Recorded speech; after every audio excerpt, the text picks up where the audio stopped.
Hi, good morning. So I know everybody is very eager to talk about cyber since this has kind of been a hot topic here as of late over the last couple of months.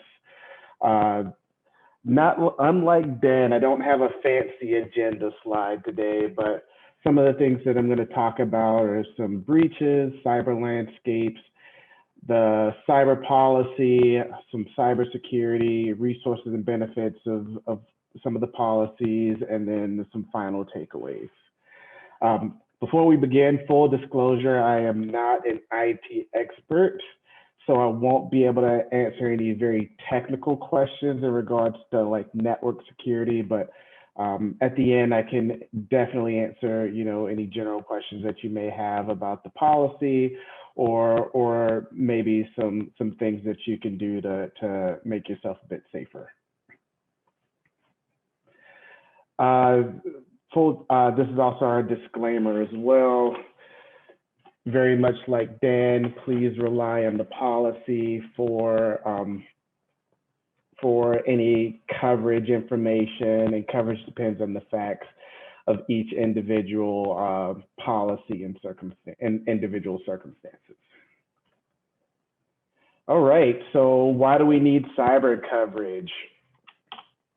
So we have Arthur J. Gallagher and Company. We had CNA, Colonial Pipeline, AXA Group, and QSEA. These are all five pretty big companies that we've heard about within the last year that have had breaches.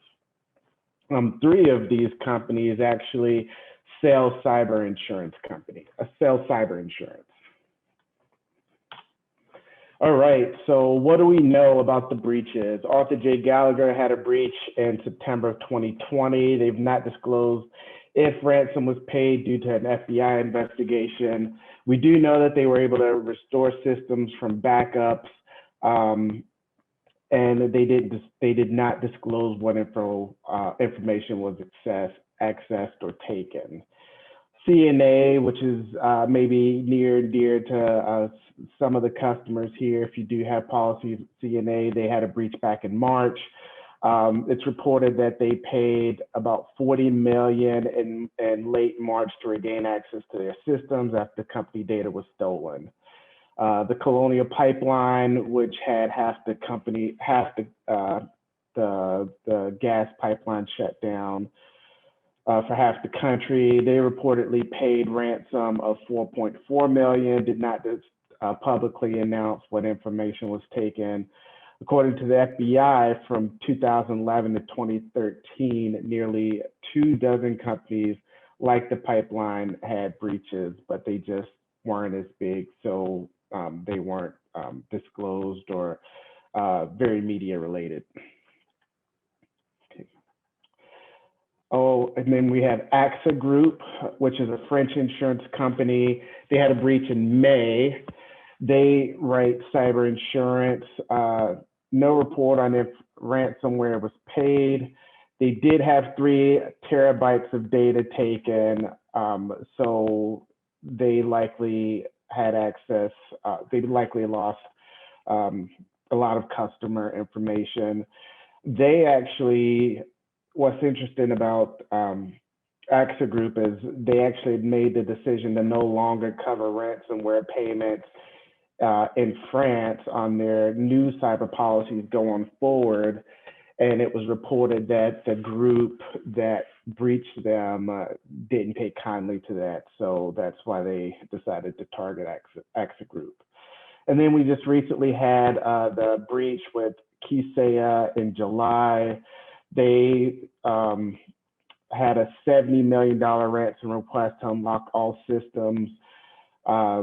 And what was interesting about this breach was this actually affected 1,500 breaches, 1,500 businesses worldwide, which also included some local government and U.S.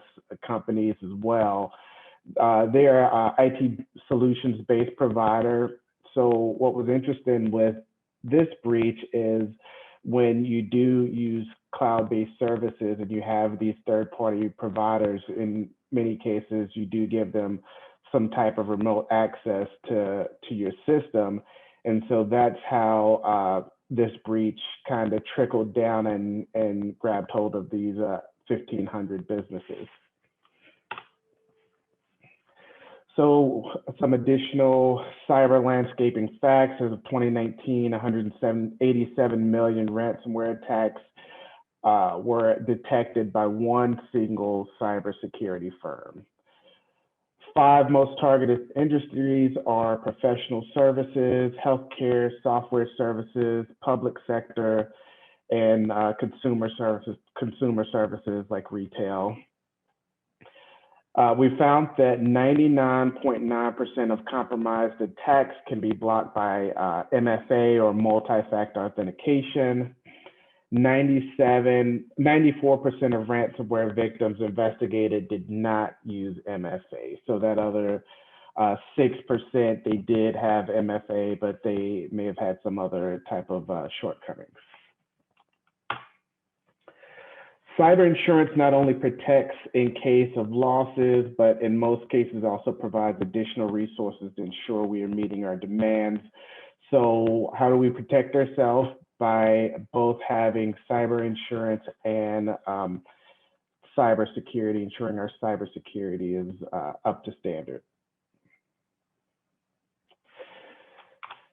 Okay, so first, what we're going to do is we're going to talk a little bit about a cyber policy. Our policy is broken down into essentially 4 quadrants: liability, breach response, cybercrime, and business loss.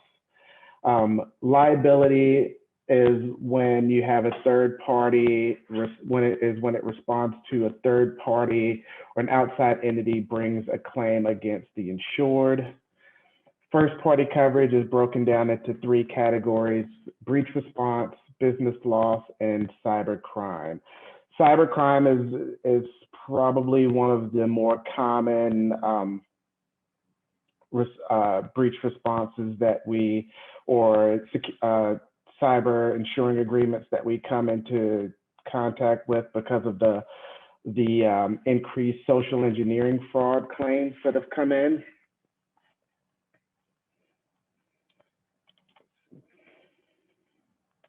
Now, sorry, can we go back to the previous slide? Yeah, there we go. Now, currently, the most common concern I hear is in regards to cyber extortion or the ransom demands. Well, that I believe is really important coverage, especially for smaller companies. I believe each one of these sections are important, and you should consider the totality of the policy because all of these breaches are kind of intertwined with each other. So one example, if we take, for example, the Keysayer breach, that breach could trigger one or all 4 of these quadrants. When you do have a breach of information that has been taken, a business has a duty to protect sensitive and confidential information.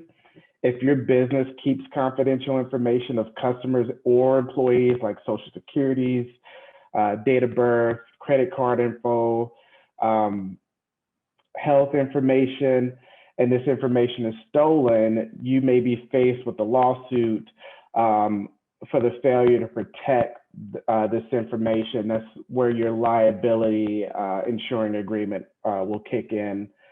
And like the Target and Home Depot breaches, you may have to set up credit monitoring services or call centers to address customers' concerns. So that's where our breach response quadrant will kick in. You'll also need to do forensics to ensure that they're no longer in your systems. And you may also need to restore information from backups. While with this particular example, I can keep going with all the additional insurance agreements that could come into play for this one loss.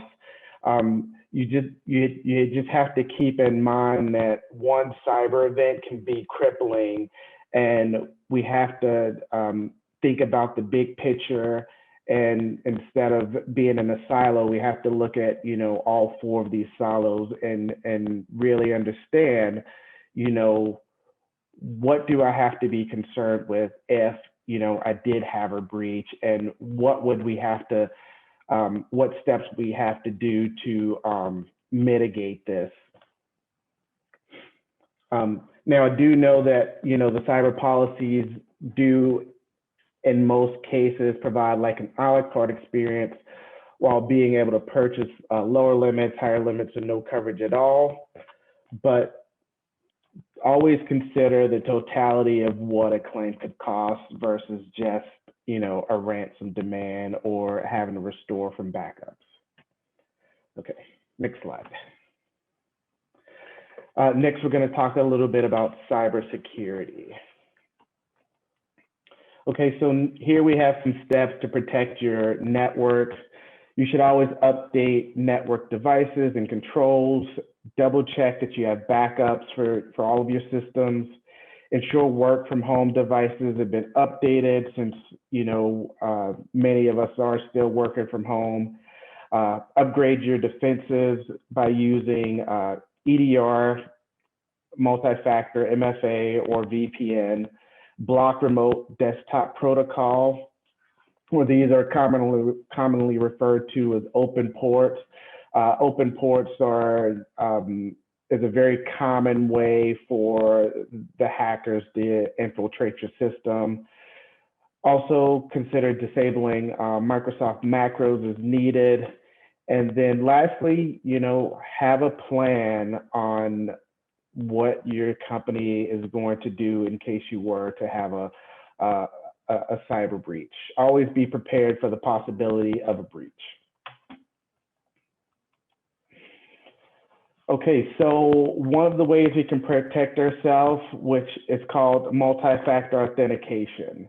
So multi-factor authentication is something like a password or passphrase. This is what we use to log into our computers daily. Something you have, if any of you are prior military, you'll be familiar with smart cards, or for example, we use an app that generates a random key so that way we can log in. And then lastly, something you are, like a fingerprint reader, a retina scan. So multi-factor consists of these three things. While you do have these three authentication tools, what Travelers requires is that you use two or more of the factors when we are offering our policies. So although multi-factor is the three things, we actually only require two in most cases, is the passphrase and the smart card reader or the app that generates the token. Okay. The next thing we can do, which is becoming more common across the businesses, is called EDR, Endpoint Detection Response. So this is the best way to describe it would be very similar to like having semantic antivirus on your computer, where it's constantly scanning for suspicious activity and intrusion in your network, and then it notifies you. Travelers actually offers a 60-day trial at no cost with their cyber policy, so you can, test it out, see if it's something that you're interested in. It's not as widely used now because it is also another expense. I believe, like Megan had said, cost is always, something that we have to look at as we are smaller businesses. Okay, next slide. All right, so outside of just your normal everyday, insuring agreements, most companies out there have additional resources and benefits that come with their policy. With Travelers, we offer semantic pre-breach services. We have an e-risk hub. If you were to have a breach, we have breach coaches that provide a 30-minute consultation with an attorney to receive immediate triage and assistance. And from my understanding, that's a 24/7 service. So if you called at 3 or 4 a.m., someone would be there to respond, and you don't have to wait till business hours to talk to someone in regards to a breach. We also provide sample incident roadmaps for dealing with a privacy breach, and we have easy access to claim reporting through the website. Now, with our semantics, as part of Travelers is partnered with Semantics, and we provide, with Semantics, they provide a readiness assessment, a 1-hour free cybersecurity consultation. So if you're with Travelers currently and you need help implementing some of these things like multi-factor authentication or EDR, you can consult with Semantic in regards to that service. They also provide training videos, and then they also provide discounts for services that you may be interested in. At Travelers, we also offer our e-risk hub. Through our e-risk hub, we offer a comprehensive suite of risk management tools for breach, pre-breach and post-breach applications. Next slide. All right, so through our e-risk hub, we have, here are a few things that we provide. We have a news center that provides the latest cyber-related headlines. We have tools to build privacy controls as well as information and IT security programs.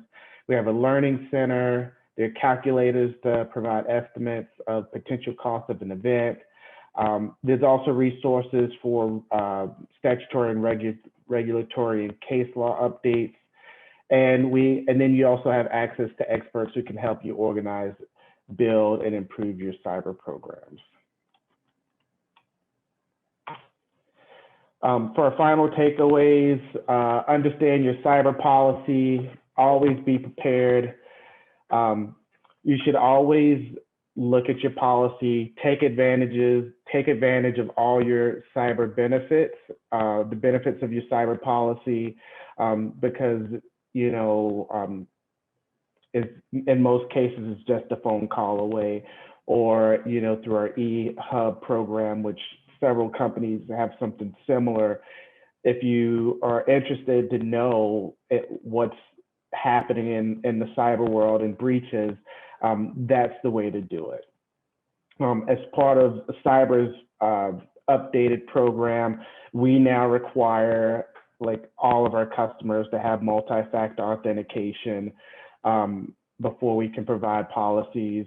And we're seeing that that's becoming the industry standard going forward. We're seeing more and more companies implement this.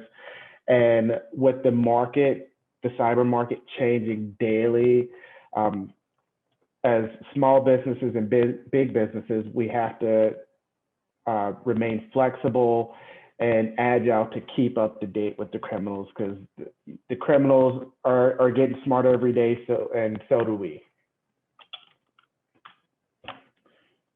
All right, next slide. So I know it was pretty fast and furious, but I wanted to leave some time for questions, because I know this is the big topic and with the way we work today. So any questions about the policy or the current market or anything really? No questions?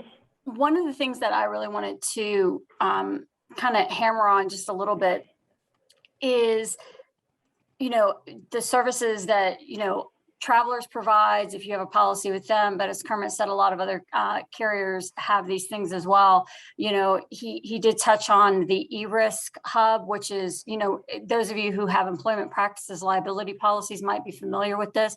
If you have, you know, questions about coverage, or you have a situation that's come up that you'd like to just get some, you know, quick advice on, you know, you can use the e-risk hub in order to do that. Similarly to if you have an employment practices liability policies, typically there are, you know, 800 numbers that you can call to reach out to somebody, a professional, even a legal professional, to discuss what your options are, to discuss a potential claim situation, or maybe how to prevent proactively a claim situation. I think that's an excellent benefit of having a policy through Travelers or any one of our other carriers who offer that. Additionally, he talked about cyber threat assessments with Symantec, where you can actually evaluate what your threat assessment is in terms of how vulnerable are you to a cyber breach. Many of our carriers also offer that in the application process. Once you apply for cyber and it goes through the underwriting process, typically they will do a penetration test or a threat assessment to see, hey, these are your vulnerabilities. You have 2 open ports. This makes you X amount of percentage more liable to a cyber attack. Or, you know, you don't have this particular protection in place, and therefore you don't have multi-factor authentication, for instance. That makes you, you know, this percentage more liable for an attack. And I've seen some of these reports come in for people who have applied for cyber coverage, and it lays out specifically, these are all of your vulnerabilities that you can hand off to your IT people and say, hey, fix all these holes that we have so that you can protect yourself against a cyber breach. So I would encourage you to, you know, if you have a cyber policy already, to, you know, look at your policy and take advantage of those things. Typically, it's a 1-page flyer that says, hey, here's access to your e-risk hub or something similar with a different carrier, or to apply for cyber coverage, because even as part of the application process, we might be able to help you identify certain breaches that you may have.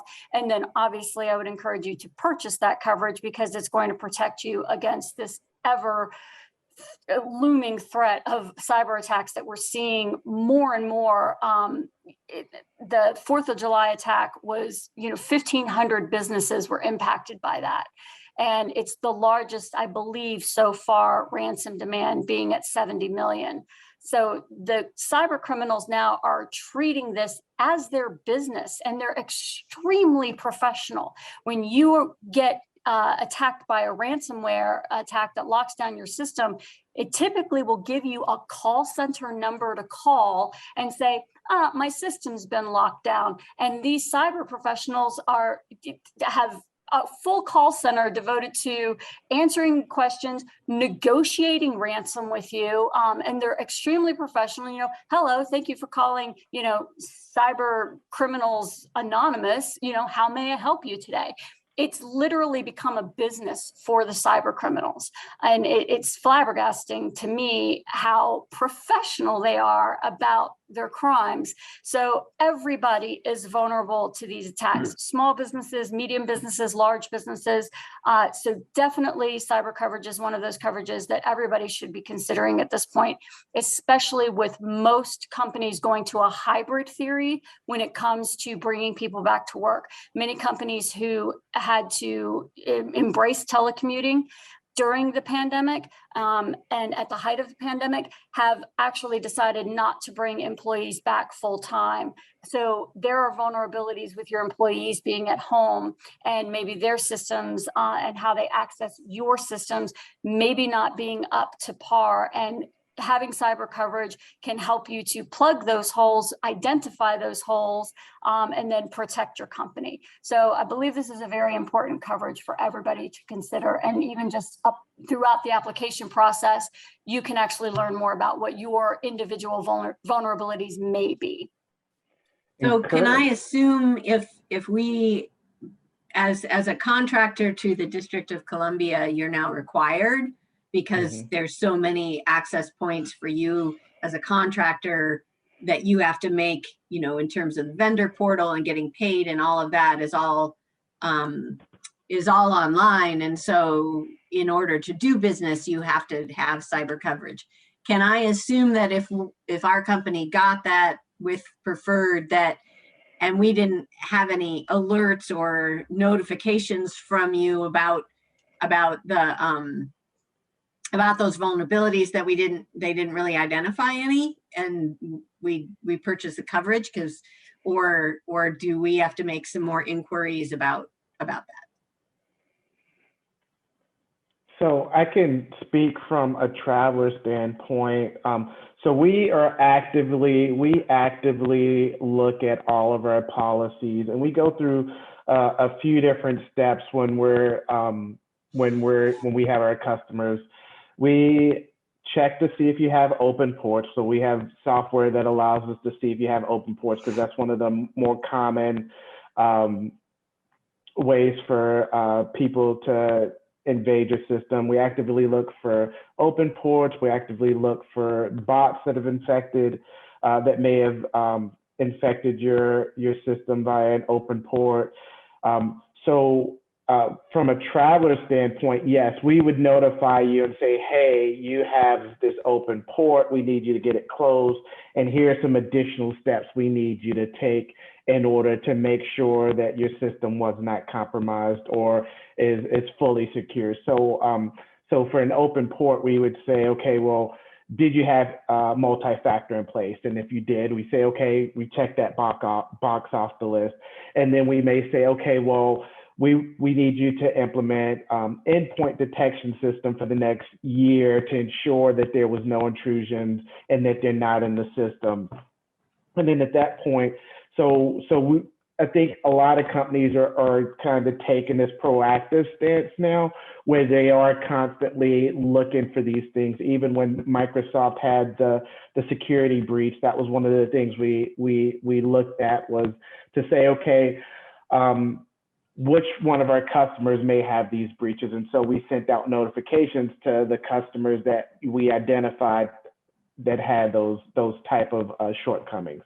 But also, if we qualified for cyber coverage through you, then you've assessed that we are an appropriate risk, right? Yes. Okay. But I think Kermit would agree that like the scan that these carriers take is not, they're not going to warrant that this, was a scan of everything. Like there's certain correct parts of your exposure that, there's something else there, something like they're not going to warrant that this is, it's not a professional service, right, of travelers. It's just, they're part of their underwriting mechanism.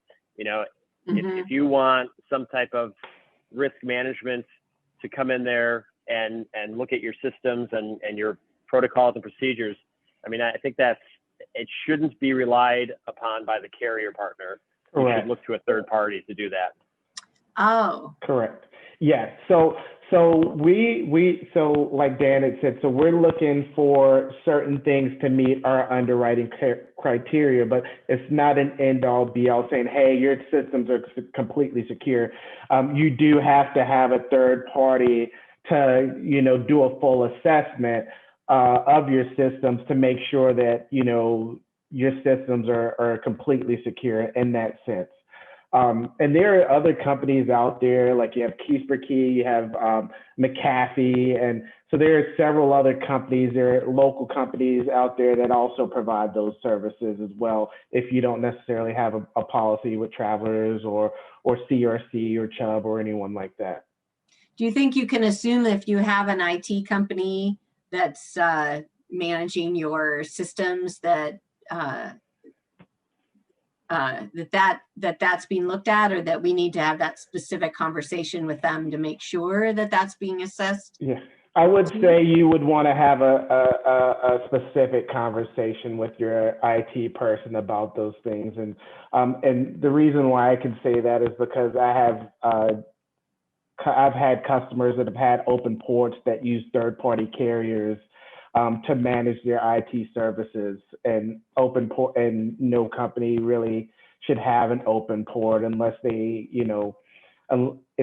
really very minimal reasons to have open ports on your system. So I would say it should be a direct conversation with your IT professional on So those. I think it's interesting trying to navigate this. Again, smaller company, limited bandwidth when you're trying to focus on actually making money to get your company to be larger, so you have more support in this kind of thing. So what I'm hearing is if we've achieved getting cyber coverage, that is in and of itself isn't telling me that we have some security. It's informing DC government that at least we're covered for it, but we have no ability to be confident. And if we haven't asked the specific questions when we have a third-party IT that is doing our Office 365 and all those things, that is still, we have to have a different mindset to make sure we're asking all these other questions, and that in fact, when you think you have done all the right things, it sounds to me like maybe we haven't asked all the right questions. Yeah, and yes, and so in many cases you may not have, and because you're not an IT professional, and that's why you hire an IT company to do these things. And so I think the conversation should be, very general from your standpoint, because you're not an IT professional. How does our security look? And do you see any vulnerabilities that we should be looking at tying up?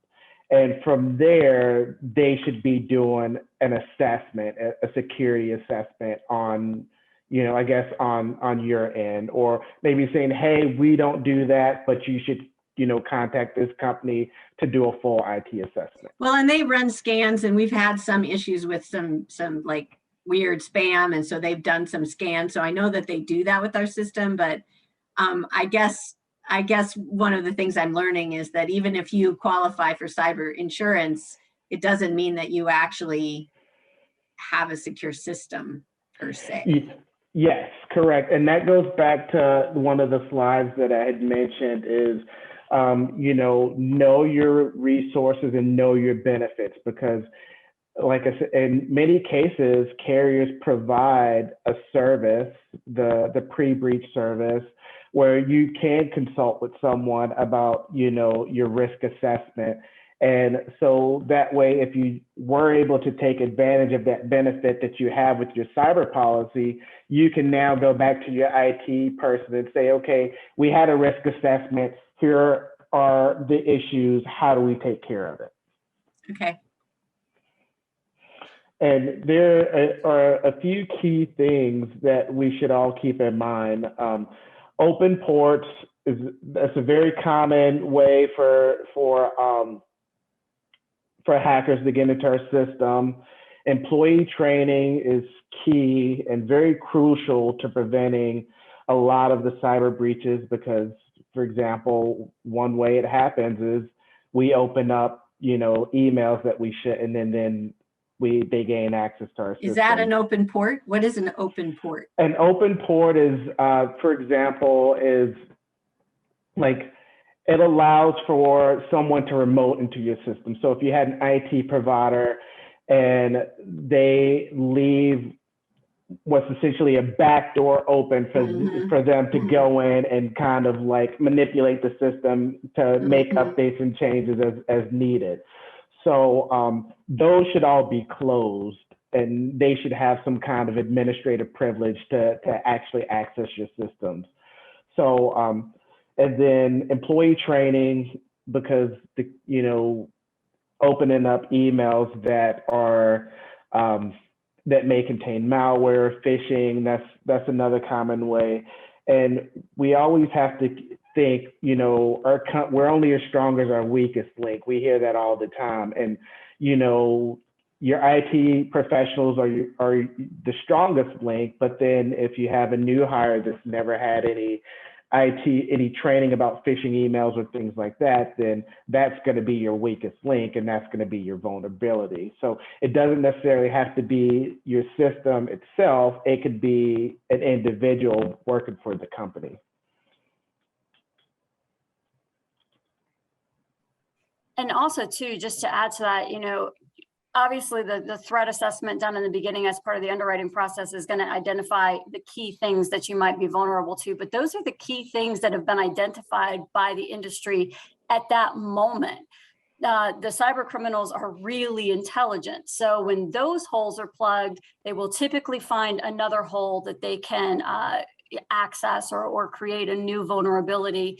And that's going to be ever evolving as well. So even if you have your IT company do a full and complete threat assessment for you, that doesn't mean that tomorrow a new item is going to, or a new point of vulnerability is going to be exploited by one of these, intelligent hackers. So, you would always want to reevaluate your risk. I would, recommend doing it at least once a year with your IT company, if not, once every 6 months at this point. Just saying, hey, check us out, make sure we're good. What we do as part of the underwriting process is going to identify some key areas, but as Kermit said, it isn't going to be all inclusive. It's not going to be everything. And we at Preferred Insurance are working to try to find someone that we can partner with to maybe recommend to our insureds, hey, this company can do full-on threat assessments for you. We're still, putting feelers out there and trying to identify a company. So more to come on that. But if you have an IT company, that would be your place to start. And you can't assume just because you're tiny that people don't care. Absolutely not. Yeah, we've had small restaurants, that have 1 or 2 locations actually in the very beginning of, ransomware becoming a thing about 4 years ago, get attacked. The ransoms were much smaller back then. They were $5,000, $10,000. And now we've seen them grow into multi-million-dollar attacks. Obviously, they're realistic. They tend to ask for smaller ransoms if they deem the company to be smaller, but it absolutely does not mean that you're not vulnerable. Well, there's stickers out there on training wheels, right? So they want to figure out how to do this, how to start somewhere. And in many cases, you'll find that these hackers, they'll wait years before they decide to trigger whatever malware or bot that they have in your system, because like you said, you're a smaller company, but let's say in 3 years you turn into, $100 million company, then that's their prime opportunity to get more money, So in a lot of cases, they'll wait years before they even decide to trigger these, the bots or the infections to lock the systems.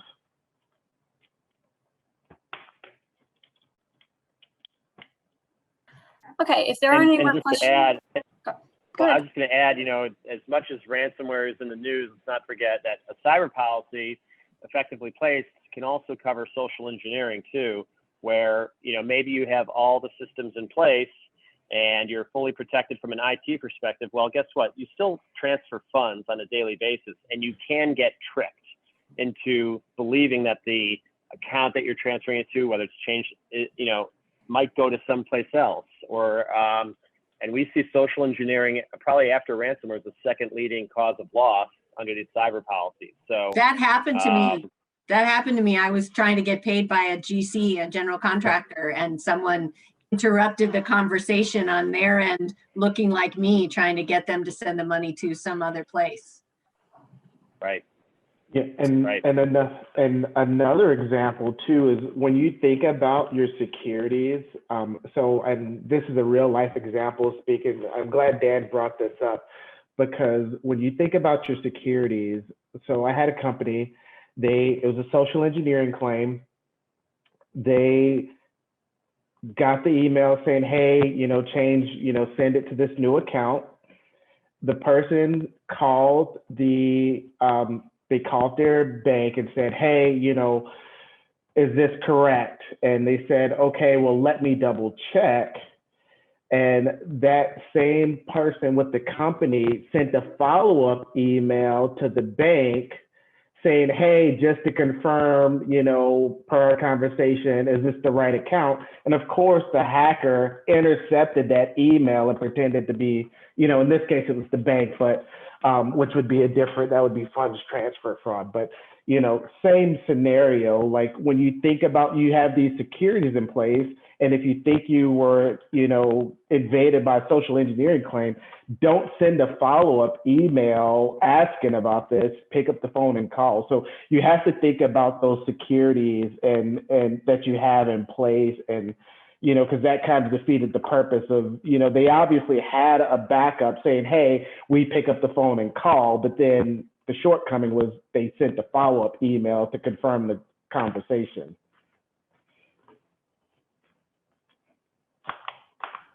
Yeah, and that ties into what Kermit was saying earlier about employee training. It's paramount, making sure that employees don't get duped into essentially stealing from yourself, which is really how that coverage is looked at.